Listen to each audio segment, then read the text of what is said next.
What up mga solid subscribers, no? Okay guys, no? Ang papanoorin po natin ngayon, no? Actually, ito yung Beanie na, ano sila guys, so sila po yung magpe-perform, no? First ever Filipino act or Filipino group or Filipino artist sa Coachella po guys, no? So, isang achievement, syempre, history in the making po to, no? So, tara, panoorin natin itong interview nila sa ABS-CBN, no? Okay, itong title na ito ay Beanie found out about Coachella online. Online pala nila, hindi sinabi sa kanila ng management, no? Management kept invite secret. Okay. So talagang ano pala, no? Talagang gusto nila makita yung raw reaction, no? Tara, let's go. Congratulations! Lakas. Grabe sigaw! Okay. Stacey, parang narinig ko ikaw doon yung unang go pa ito. Okay, nung una po, kumakain lang ako, edi kain lang, ganyan. Nag-check ako ng ex, tapos may nag-mention sa amin girls na X means Twitter. Baka sabihin nyo, nag-chinek niya yung ex niya. congratulations, Beanie, buti na lang may ticket ako, see you next year. Sabi ko, baka edited na naman yan. Kasi gawain ko yun before na ina-edit ko Beanie na sa lineup ng Coachella. Pero chinek ko kagad siya sa Coachella kasi parang totoo. Kasi naalala ko sila Miss MQ may sinabi sa amin noon na big festival daw na nandun kami. So, pero hindi naman natin in-expect. Hindi namin in-expect. So pagka-check ko sa Coachella account sa IG, sabi ko, oh my gosh, may Beanie! So ayun, tinanong namin kila Miss MQ kung totoo and then sabi nila, the secret is finally out. So, we're going to Coachella! I remember specifically, the last time I interviewed you for the launch of the photo book, tinanong ko kayo, what are the plans for next year? Ano yung mga gusto niyo gawin? You specifically said, it's Coachella. Sinabi ko po. Yes! Hindi niya matanda. Actually, lagi naman po namin sinasabi pag-interviews, ano yung dream namin na stage, Coachella, lagi yung ginugol namin. Tapos, wala lang kasi parang sobrang, hindi lang namin in-expect na mangyayari siya so soon, di ba? Parang next year. Right. Grabe. Pero Sheena, anong reaction sa group chat? Nung sinenda ni Stako yung ano? Actually po, andito po yung ibang girls, yung iba wala. So, nung... reaction? Hindi. Kasi kami ni Ate Coleta sa kabilang side. Nandito sa side na to, Josie. Okay. Tapos sabi nila, Beanie, Coachella, wala kami pake. Gagaya lang kami. Edited lang yun. Kasi feeling namin, pag si Stacey kasi lagi joke siya. Pag si Tapos nung Stacey. grabe na yung sigaw, like naiiyak na sila. Saka na kami sumilip. Tapos sabi, i-check daw namin yung IG. Tapos official nga. So, doon na rin kami sumigaw. Pero itong dalawa, grabe, umiiyak sila. Na parang sila lang yung magko-Coachella. May video yun. Actually, reaction din. Wala po, sobrang saya lang po namin kami talagang lahat. Kasi lahat, Beanie, yung team namin, yung glam namin, lahat po sobrang saya for us. And ito po kasi talaga yung parang number one talaga na lagi namin minamanifest. Like, open talaga kami, Coachella. So, grabe talaga. Thank you, Lord. Thank you. Kahit Lord. imposible. Totoo. Thank you. Ikaw, napatalong ka ba? Napaiyak ka? Actually, feeling ko dito sa room na to, ako yung pinaka-last siguro nag-react. Kasi ayoko din maniwala. Akala ko typo lang. Baka prank lang Kasi na naman. akala baka madaming Beanie sa buong mundo. Hindi, tsaka kasi may group na BB, may Mimi. Akala ko, baka ano lang, typo. Tapos chinek ko sa Coachella nga po. Legit. Tapos sinishare na Justin Bieber. So parang, wow! Amazing. Grabe. Nag-dare ka pa na magpapa-brown ka daw ng buhok. Yes. Promise ko yan sa Blooms kapag may pumuntang Blooms sa Coachella, ko pa brown ako ng hair.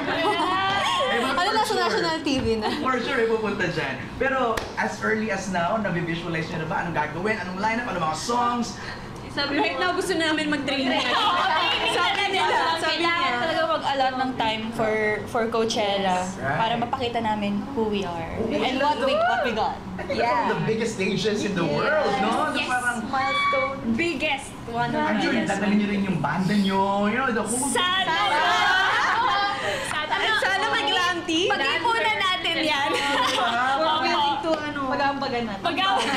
Bring the whole team, di ba? Yes, Solid na solid. Kayo rin po.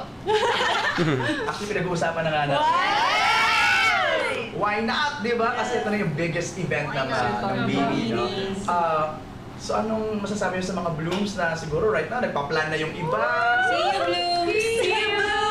Siyempre gusto lang namin mag-thank you sa lahat ng nakikiselebrate sa amin sa online, diba? Thank you for believing in us and for letting us carry the Philippine flag sa mas malaking stage po. Yes, thank you! Nare-realize niyo, the very first Filipino group Yun eh.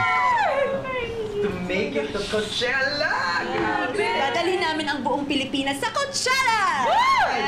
Not one, hindi solo act. All Yes. All Filipino group. Grabe. Congratulations, girl! Thank you. Thank you po. Thank you. Thank you, Lord. Thank you, Lord. Oh, no. Congratulations! Thank you. Okay, so huli share interview nila sa yung kanila. paano sila nalaman yung storya. Mix mo sinasabi ka, ikaw yung huli? Kasi ako, I was in my house Okay. ng time na yon, and then parang nakita ko na bigla na parang my friends were actually messaging me like parang, what the heck, Mika Lim? Gumaganan sila sa akin na parang, bakit di mo sinabi sa amin? Sabi ko, Like, ako nagulat rin nga ako eh. Like, kasi sabi ni Miss MQ dati na may big event next year, or hindi pa sure. Sabi ko, Coachella yan, no? Tapos sabi pa ni Miss MQ, hindi baka next year pa yon. Okay. So parang nagulat talaga ako. Surprise. Ikaw, Gwenny. Ako po, ganun din. Nasa condo din ako kanina. Tapos, naghihintay kasi ako ng service po. So, ang una kong binuksan, Viber kasi hindi naman ako ma-social media actually. So, Viber. Pagka-check ko ng Viber, nakita ko yung messages sa bugna. Tapos doon ako nagulat. Nagkakagulo na. Akala ko, baka pa lang siya, like, hindi pa sobrang final, ganun. Okay. Tapos, chinek ko sa social media. Doon ko na, Confirm na. tapos may mga messages na rin sa akin. Galing. As early as now, na-visualize nyo na ba yung sarili nyo? Yeah! Yeah, ganun na. Sobrang exciting yung mga future performances sa Coachella kasi we have a lot of songs talaga na pine-prepare namin, and we're making sure na perfect talaga pagka-release and yung versions na gagawin namin ng songs namin. Ako excited ako sa gagawing concept dun sa Coachella totoo. performance. Outfit. Yes. Pwede merong mga pyro, yung mga ganun. Di ba? We never know. Also pala, I wanted to ask, no, may release kayong bagong single, Filipino trap, Tagalog trap, Yes. on October. Are you excited for that? So exciting because it's like we're going back to the bubblegum pop feels. Okay, babalik And sa we're bubblegum excited pop. kasi Kasi doon sila talaga sumikat sa bubblegum pop talaga, no? Salamin, yan, yung mga ganong kanta talaga sila. Sumikat, pumutok talaga. bakit nga tayo excited? We're very excited. Kasi yun din yung look forward ng Blooms po talaga. So, ayun. Yeah. And the music video. For sure, magugustuhan.